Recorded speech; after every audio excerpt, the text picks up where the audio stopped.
ಎಲ್ರಿಗೂ ನಮಸ್ಕಾರ. ಗೆಳತಿ ದಿನಚರಿಗೆ ನಿಮ್ಮೆಲ್ರಿಗೂ ಸ್ವಾಗತ. ನಮ್ಮ ಹಳ್ಳಿ ಮನೆ ಗೃಹ ಪ್ರವೇಶದ ವಿಡಿಯೋಗಳನ್ನ ನೋಡ್ತಾ ಇದ್ದೀರಾ.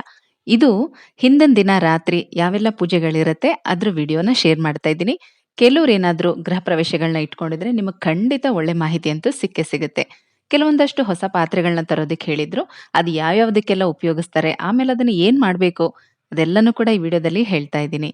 ಬೆಳಗ್ಗೆ ಹಾಲು ಉಗ್ಸೋದಕ್ಕೆ ಹೊಸ ಪಾತ್ರೆ ಅಂತೂ ಬೇಕೇ ಬೇಕು. ಅದನ್ನ ತಾಯಿ ಮನೆಯವರೇ ಕೊಡಿಸ್ಬೇಕು ಅಂತ ಕೂಡ ಹೇಳ್ತಾರೆ.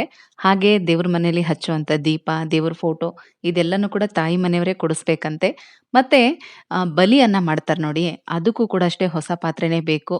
ಹಾಗೇನೆ ಸತ್ಯನಾರಾಯಣ ಸ್ವಾಮಿ ಪ್ರಸಾದ ಏನಾದ್ರೂ ಮಾಡ್ಬೇಕು ಅಂತಿದ್ರೆ, ಅಂದ್ರೆ ಸತ್ಯನಾರಾಯಣ ಸ್ವಾಮಿ ಪೂಜೆ ಏನಾದ್ರೂ ನೀವು ಇಡಿಸಿದ್ರೆ ಅದಕ್ಕೂ ಕೂಡ ಪ್ರಸಾದ ಮಾಡೋದಕ್ಕೆ ಹೊಸ ಪಾತ್ರೆ ತಗೋಬೇಕು. ಮತ್ತೆ ಗಂಗೆ ಪೂಜೆ ಮಾಡಿ ಗಂಗೆನ ನೀರ್ ತಗೊಂಬರ್ಬೇಕಲ್ವಾ, ಅದಕ್ಕೂ ಕೂಡ ಹೊಸ ತಾಮ್ರದ ಕೊಡನ ತಗೋಬೇಕು. ಹೊಸ ಮೊರ ತಗೋಬೇಕು. ಹಸು ಕರುಗೆ ಅದರಲ್ಲೇನೆ ಅಕ್ಕಿ ಬೆಲ್ಲ ಹಾಕಿ ತಿನ್ನಿಸ್ಬೇಕು. ಮತ್ತೆ ಪೂಜಾ ಸಾಮಾನಂತೂ ಪೂರ್ತಿ ಒಂದು ಸೆಟ್ಟು ಹೊಸಾದೇ ತಗೋಬೇಕು ಅಂತ ಹೇಳ್ತಾರೆ. ಸಿಟಿ ಕಡೆ ಆದ್ರೆ ಬೆಳ್ಳಿ ಪೂಜಾ ಸಾಮಾನ್ ಇದ್ರೆ ನಾವು ಅದನ್ನೇ ಇಟ್ಬಿಡ್ತೀವಿ. ಆದ್ರೆ ಹಳ್ಳಿ ಕಡೆ ಅದನ್ನ ಒಪ್ಪೋದೇ ಇಲ್ಲ. ಹಿತ್ತಾಳೆದಾದ್ರೂ ಪರವಾಗಿಲ್ಲ, ಹೊಸಾದೇ ತರಬೇಕು ಅಂತ ಹೇಳ್ತಾರೆ. ಬೆಳಗ್ಗೆ ಗೃಹ ಪ್ರವೇಶದ ಸಮಯದಲ್ಲಿ ಸೇರ್ ಕೂಡ ಬೇಕಾಗತ್ತೆ. ಇದು ಮನೇಲಿ ಇದ್ರೆ ಅದನ್ನೇ ಯೂಸ್ ಮಾಡ್ಬೋದು, ಇಲ್ಲ ಅಂದ್ರೆ ಇದನ್ನು ಕೂಡ ಹೊಸಾದ್ ತರಬೇಕು. ಈಗ ಸಂಕಲ್ಪ ಮಾಡಿಸಿ ಪೂಜೆನ ಶುರು ಮಾಡ್ತಾ ಇದ್ದಾರೆ. ಈಗ ರಾತ್ರಿಗೆ ಗಣಹೋಮ ಮತ್ತೆ ವಾಸ್ತು ಹೋಮ ಮಾಡ್ತಾ ಇದ್ದಾರೆ. ಮಿಕ್ಕಿದ್ದೆಲ್ಲ ನಾಳೆ ಬೆಳಗ್ಗೆ ಮಾಡ್ತಾರಂತೆ.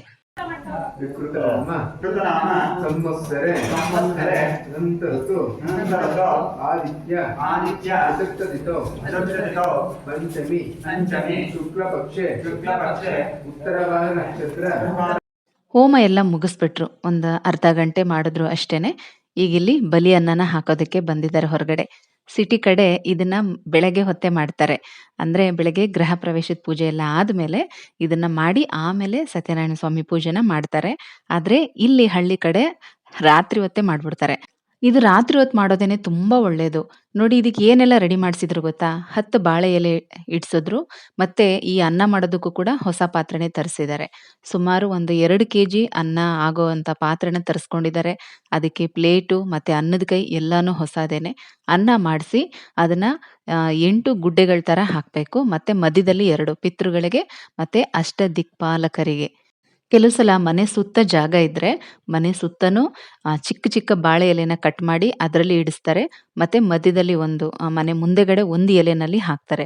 ಇಲ್ಲಿ ಮನೆ ಸುತ್ತ ಓಡಾಡೋದಕ್ಕೆ ಜಾಗ ಇಲ್ಲ.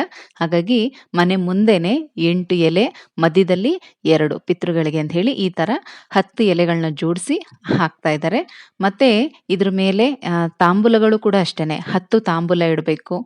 ವಿಳ್ಯದೆಲೆ, ಅಡಿಕೆ, ಬಾಳೆಹಣ್ಣು ಈ ತರ 10 ವಿಳ್ಳೆ ತಾಂಬೂಲ ಇಡಬೇಕು.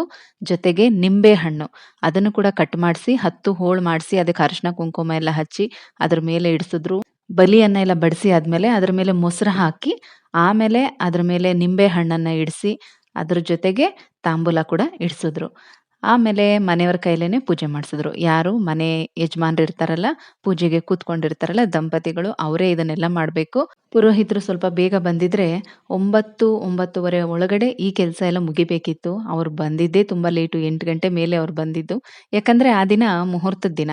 2ನೇ ತಾರೀಕು ಭಾನುವಾರ ವಸಂತ ಪಂಚಮಿ ಇತ್ತು. ತುಂಬಾ ಕಡೆ ಶುಭ ಕಾರ್ಯಗಳು ನಡೀತಾ ಇತ್ತು. ಹಾಗಾಗಿ ಪಾಪ ಅವ್ರಿಗೆ ಲೇಟ್ ಆಯ್ತು. ಏನು ಮಾಡೋದಕ್ಕಾಗಲ್ಲ. ಹಾಗಾಗಿ ತಡ ಆದ್ರೂ ಪರವಾಗಿಲ್ಲ, ಅವರೆಲ್ಲಾ ಕೆಲ್ಸಾನು ಕೂಡ ಮಾಡ್ಸಿದ್ರು.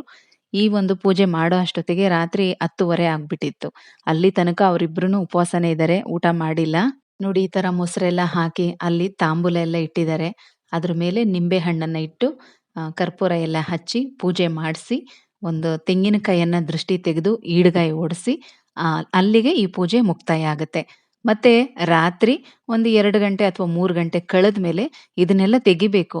ತೆಗೆದು ಹೊರಗಡೆ ಹಾಕಿ ಬಾಗ್ಲೆಲ್ಲ ತೊಳೆದು ಸಗಣಿ ಹಾಕಿ ಸಾರಿಸಿ ರಂಗೋಲಿ ಬಿಟ್ಟು ಆಮೇಲೆ ಇದನ್ನೆಲ್ಲ ತೆಗೆದು ಹಾಕಿರೋರು ಕೂಡ ಅಷ್ಟೇನೆ ಕೈ ಕಾಲು ಮುಖ ತೊಳ್ಕೊಂಡು ಒಳಗೋಗ್ಬೇಕು ಅಥವಾ ಸ್ನಾನ ಮಾಡ್ಕೊಂಡೆ ಒಳಗಡೆ ಹೋಗ್ಬೇಕು.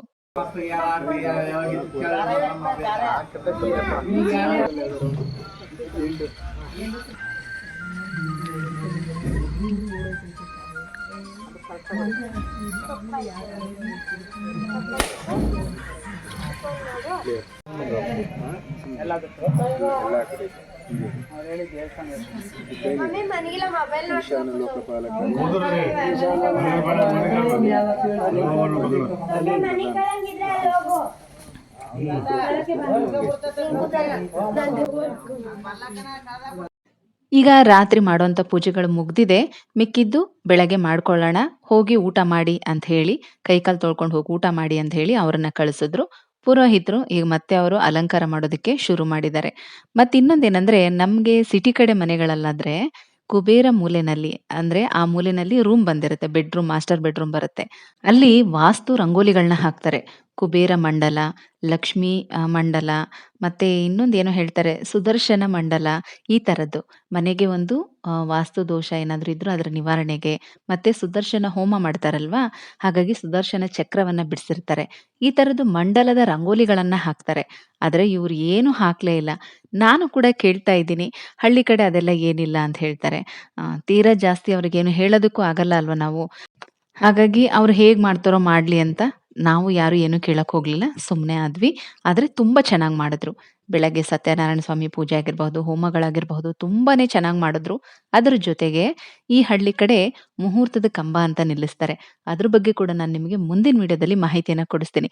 ನಿಜ ಹೇಳ್ಬೇಕು ಅಂದ್ರೆ ನಮ್ ಸಿಟಿ ಕಡೆ ನಾವು ಅದನ್ನೆಲ್ಲ ನೋಡೋದಕ್ಕೆ ಸಾಧ್ಯ ಇಲ್ಲ. ಎಷ್ಟೋ ಜನಕ್ಕೆ ಅದ್ ಗೊತ್ತಿರೋದು ಇಲ್ಲ ಕೂಡ. ಮನೆಗೆ ಯಾವುದೇ ರೀತಿ ವಾಸ್ತುದೋಷ ಬರ್ದೇ ಇರೋ ಹಾಗೆ ಮನೆಯ ಆಯಸ್ಸನ್ನ ವೃದ್ಧಿ ಮಾಡೋದಕ್ಕೆ ಈ ಹಳ್ಳಿಗಳ ಕಡೆ ಮುಹೂರ್ತದ ಕಂಬ ಅಂತ ನಿಲ್ಲಿಸ್ತಾರೆ. ಅದ್ರದ್ದು ಕೂಡ ತುಂಬಾನೇ ವಿಶೇಷ. ಖಂಡಿತ ಮುಂದಿನ ವಿಡಿಯೋಗಳಲ್ಲಿ ನಾನು ನಿಮ್ಗೆ ಅದ್ರ ಬಗ್ಗೆ ತಿಳಿಸ್ತೀನಿ. ಈಗ ಅಲಂಕಾರ ಎಲ್ಲ ಮುಗ್ದಿದೆ. ದೇವ್ರ ಮನೆಯಲ್ಲೂ ಕೂಡ ಲಕ್ಷ್ಮಿನೂ ಕೂರಿಸ್ಬಿಟ್ಟಿದ್ದಾರೆ. ಇನ್ ಬೆಳಗ್ಗೆ ಬಂದು ಅಲ್ಲಿಗೆ ದೇವತೆಗಳನ್ನ ಆವಾಹನೆ ಮಾಡಿ ಪೂಜೆನ ಶುರು ಮಾಡ್ತಾರೆ. ಹಳ್ಳಿಗಳ ಕಡೆ ಬೆಳಗಿನ ಗೃಹ ಪ್ರವೇಶದ ಪೂಜೆ ತುಂಬಾನೇ ಚೆನ್ನಾಗಿರುತ್ತೆ. ನನ್ಗಂತೂ ತುಂಬಾ ಇಷ್ಟ ಆಯ್ತು. ನಿಜ ಹೇಳ್ಬೇಕು ಅಂದ್ರೆ ಇದ್ರಲ್ಲಿ ಅರ್ಧ ಭಾಗದಷ್ಟು ಕೂಡ ನಮ್ ಸಿಟಿ ಕಡೆ ಮಾಡೋದಿಲ್ಲ. ಅಷ್ಟು ಶಾಸ್ತ್ರೋಕ್ತವಾಗಿ ಮಾಡ್ತಾರೆ. ಅದನ್ನೆಲ್ಲ ಮುಂದಿನ ವಿಡಿಯೋದಲ್ಲಿ ನಾನು ನಿಮ್ ಜೊತೆಗೆ ಶೇರ್ ಮಾಡ್ತೀನಿ. ಹಿಂದಿನ ದಿನ ಯಾವ ರೀತಿ ಪೂಜೆಗಳು ಮಾಡ್ತಾರೆ ಅನ್ನೋದನ್ನೆಲ್ಲ ವಿವರವಾಗಿ ನಿಮ್ಗೆ ತಿಳಿಸಿದ್ದೀನಿ. ಮುಂದಿನ ವಿಡಿಯೋದಲ್ಲಿ ಮತ್ತೆ ಸಿಗ್ತೀನಿ. ಹೋಗ್ಬರ್ಲಾ?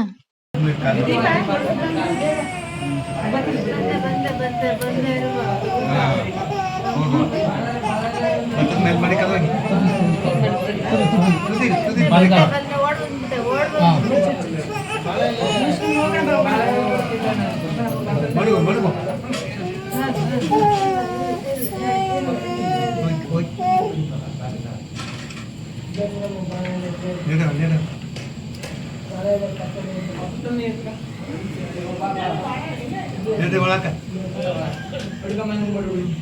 ಒಳಕ